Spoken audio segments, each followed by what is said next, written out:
Therefore, shirk is the biggest sin in Islam. And that Tawheed is the cornerstone of Islam, the first pillar of Islam.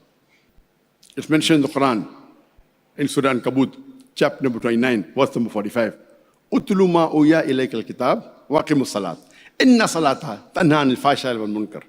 Recite of what we have revealed to thee by inspiration and establish prayers, salah.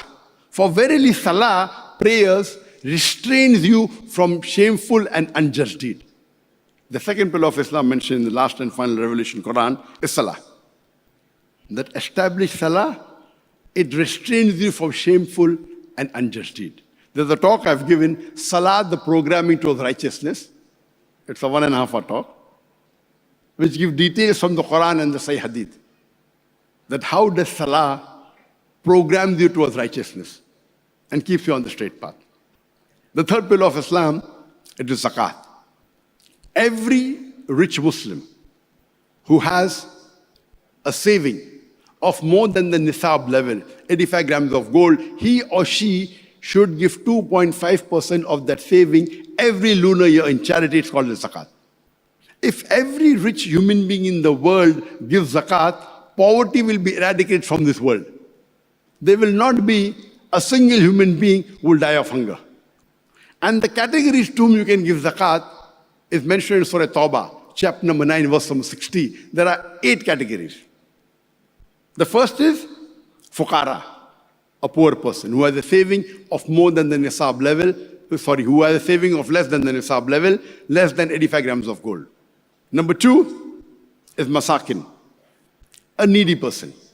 Number 3 is amilun, a person who collects the zakat, you can give a salary from that.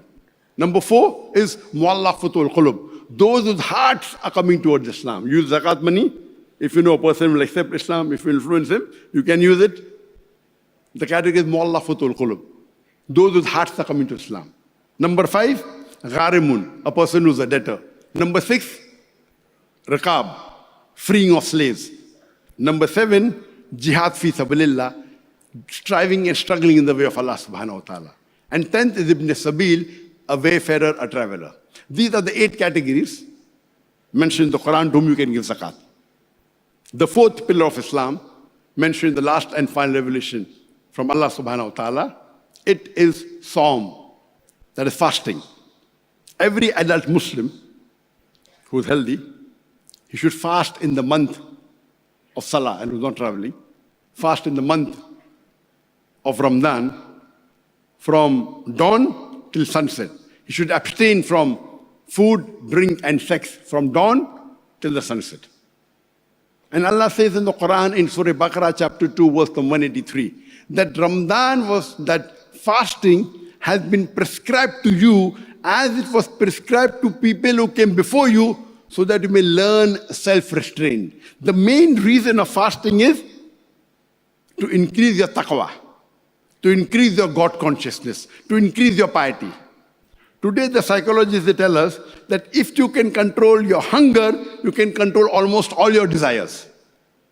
So we are being trained, I call fasting, I call Ramadan as the annual overhauling. Like, if you allow me to call the human being the machine, it requires servicing. So Ramadan is 1 month servicing every year, to let the machine come to the top level. We increase our taqwa, we increase our God consciousness, we increase our piety. And I've given a separate talk on this. Ramadan, a date with Dr. Zakir. It has got 64 episodes, all details of how Ramadan is beneficial for us. And the 5th pillar of Islam is Hajj. Every adult Muslim who has the health and the means to perform Hajj, that is pilgrimage to the holy city of Makkah, Mina, Arafat, in the month of Hajj, during the dates, compulsory at least once in his lifetime. Hajj is the biggest annual gathering in the world, where about 4 million people gather in Makkah, Mina, Arafat. 4 million people from different parts of the world, from USA, from Canada, from UK, from Saudi Arabia, from India, from Pakistan, from Malaysia, from Indonesia. the men are dressed up in two pieces of unsewn white cloth on the command of Labbaik Allahumma Labbaik. Here we are, oh my Lord, here we are. It is the biggest annual gathering in the world. You cannot make out the person next to you whether he's a king or a pauper.